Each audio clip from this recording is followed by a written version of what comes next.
Chloe and Bridget. Chloe, no, no, no. Chloe and Bridget are going to be helping me today. Our other trainers are out and about. So this will be very interesting. So these are the two German girls that we have. Chloe and Bridget. They're from different knitters. Same father, different mother. And they were the ones that came from Germany. And as you can see, they are very, very, very excited. So one of the things that we have spoken about is going back to basics. And in doing so, we are going to be our trainers. No. Our trainers are going to be putting these dogs in place, just like the mothers would. No. I said no. No. Off. So the mother will actually grab the dog by the scruff of the neck and actually pin the dog down to the ground. And this is something that the trainers also do when the dogs get carried away. Unfortunately, because they are so big, it's a little bit difficult at times, but then they realize that you're not going to put up with it. And she is not going to put up with it. Stop. Chloe, stop. Please. Stop. But these two are really good dogs. They like to kennel up for us right after we feed them. You'll see that they will run right from their stand right into their kennels, of which they get their treats. Bridget. Stop. Thank you. No, you're not getting anything. Ew, I had treats in my pocket earlier. Let's see, so what else can I tell you about these guys? So our trainers are going to be going back to basics. So a lot of the trainers are going to spend a lot of time doing a lot of footwork with these guys. They will learn to walk very nicely on leashes, which Chloe does much better than Bridget. She's had a little bit more time spent with her, which we need to even that out. Chloe has gone home with Haley a few times, and I know that on Halloween, Haley's parents actually bought her a costume.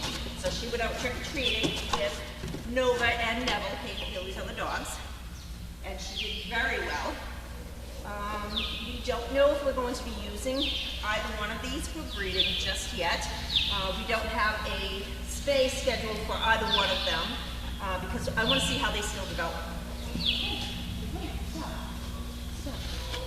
Stop. What else can I tell you? I don't want to tell you too much about these guys until after they've grown up some more. They do know the weight command. And they do know how to behave at times. So it's easier when we have them one-on-one to train them other than together, because then they focus on each other, they focus on just playing fighting face, which is a great game that they love playing. You stop? Good girl. The kisses are nice. Yes, kisses are very nice. Thank you, sweetheart. Thank you. Bridget does have happy tail, which is the breaking of the skin at the tip of the tail, and every time she hits that tail against the kennel, a wall, a person, car, it opens up and it has a tendency of painting a little bit of blood on the walls. We can use a couple of different techniques to see if we can help stop that, but the biggest thing is for her to be by herself in a bigger kennel.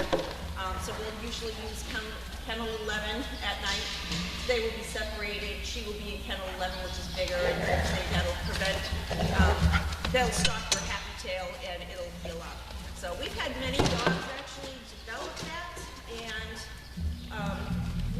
since I've been here, we have not had to dock any of the dog's tails, because they've actually been able to outgrow it. Let me see what else is going on.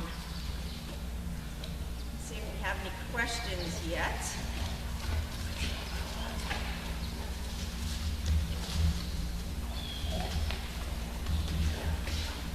They're a handful, I tell you. If I had the energy. I don't even have the energy once I wake up in the morning.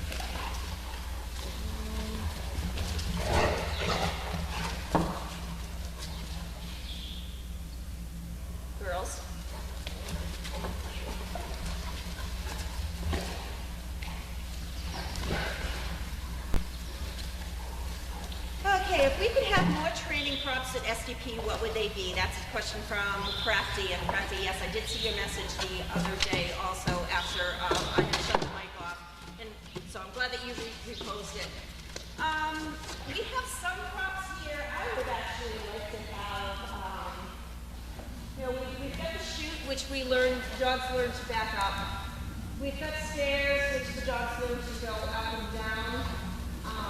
So those are great props. I would actually have to really think about that, what else we could have here in the arena for the dogs to learn better on. We're even looking at things like sound machines, something that like fireworks can go off, and that would desensitize the dogs for louder noises. We bring them to this place training called the Guitar Center. You probably have one around you where you walk in and people have, they sell guitars, they sell drums, they sell all these things. I took one of the dogs the other day to one, and we had a person in there playing the guitar, and the dog was really good about that. That was pretty mellow, it wasn't anything too crazy.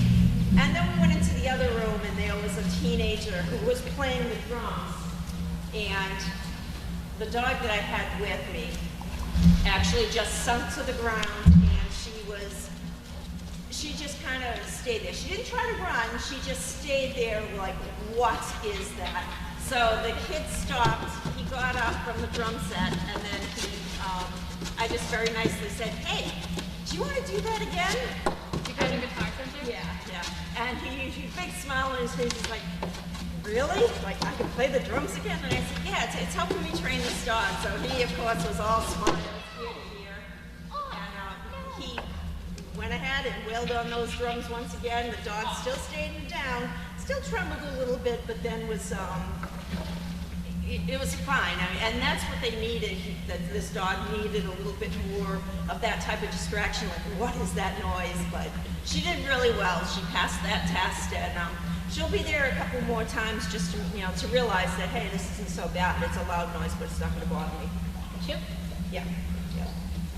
So let me ask Haley this. If you could have more training props, what would you have? We have the stairs, we have the chute to go to learn back. I like when we have balloons. Yep. I said like some sort of a machine that we could play things like firework noises, loud noises. Yeah, balloons are Big nice. cannon. Yeah, big cannon. Hi, Bridget. I mean, what do we usually teach? Everything that we teach is walking. We teach the one step. We have chairs, we have tables. Yep, we have tables and chairs, so that's pretty much that. I don't think we can get an elevator in here. I don't think that would be approved. Yeah, we would have to think about that. We have to get back to you on that one. Have you considered group training lessons for several dogs at once by a trainer, with volunteers taking each dog and closely following the trainer's command? We have done a little bit of group training with the trainers themselves. We do one of these exercises where we will take, say, 2 male dogs, the ones that fiercely, they fence fight, or they just don't like each other, or some of them do like each other when we want to see how they react. So I will have Haley here, and she's got a dog next to her on her left-hand side. I've got a dog next to me on my left-hand side. And what we do is when one of us says go, we will walk towards each other, it's dog meeting dog, and then right before they meet, we angle off to our right-hand side, and that allows, we want to make sure that the dog is looking at us. So let's leave it, we'll tell the dog to leave it, the dog will look at us instead of, and we praise the dog when the dog does not look at the other dog, has no intention whatsoever, could care less about the other dog.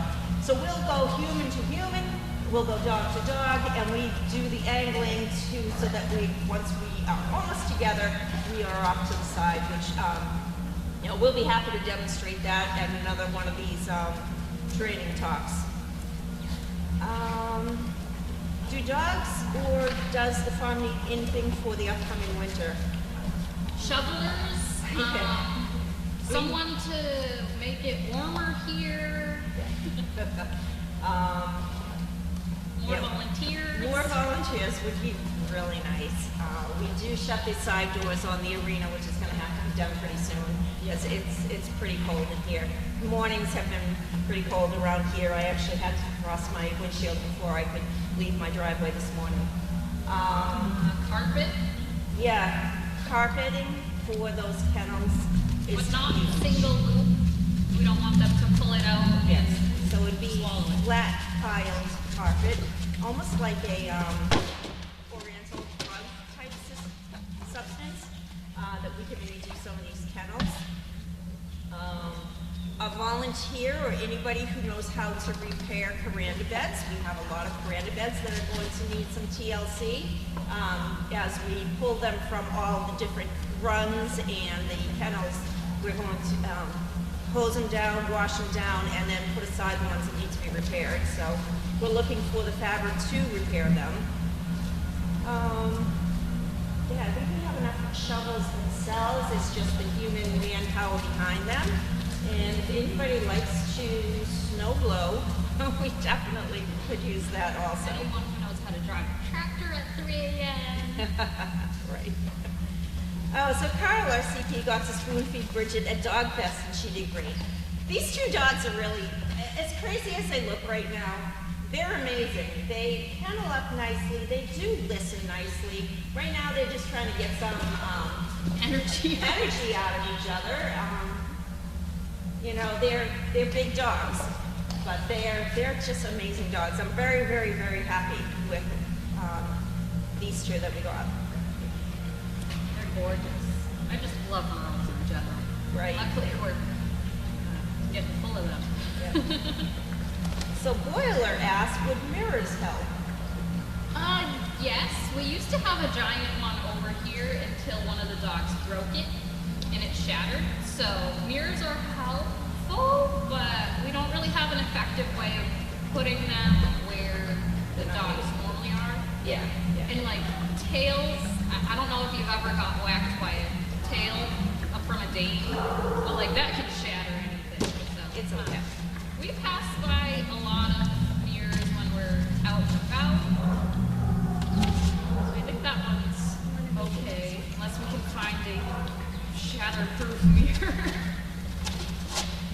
Okay, well, Bridget just looked at the next question. So from Crafty, there was another case of ITP diagnosed in SDP last week. Have you considered having most vulnerable litters have basic blood work done 2 or more times a year so they're less likely to be diagnosed as an emergency? We do actually have the blood work done when the dogs are spayed, and we have blood work done when the dogs, before the dogs go out, whether they go out as perfect pets or they go out as service dogs. So on this end of it, we are catching everything. It's also my understanding that some of the dogs that have been diagnosed with SDP, With ITP. I'm sorry, ITP, it actually occurred after a vaccination was done on them. So that's something that we're also very, very aware of. All right, Tori wants us to move closer to the mic. Guys, you have to move closer to the mic. We also have a vet on our board of directors, so he helps us with decision making and everything. So it's not like we're doing this blindly. Yeah. It's guided by the experts. Yeah, we have actually many different vets that I've been corresponding with almost on a daily basis about certain things. You know, I'm being more educated, and I don't want to know just what happened. I need to know why things happened. So I've been working very, very hard at that. Oh, thank you. Thank you.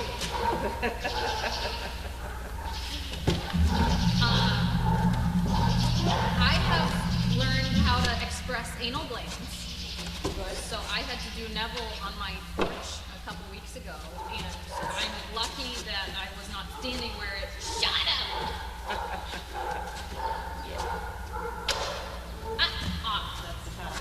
That's a fun job. I've done that a few times. First time I did it was on Nala, and I was not standing in the right place, and I was lucky it missed my face by like an inch. Yeah.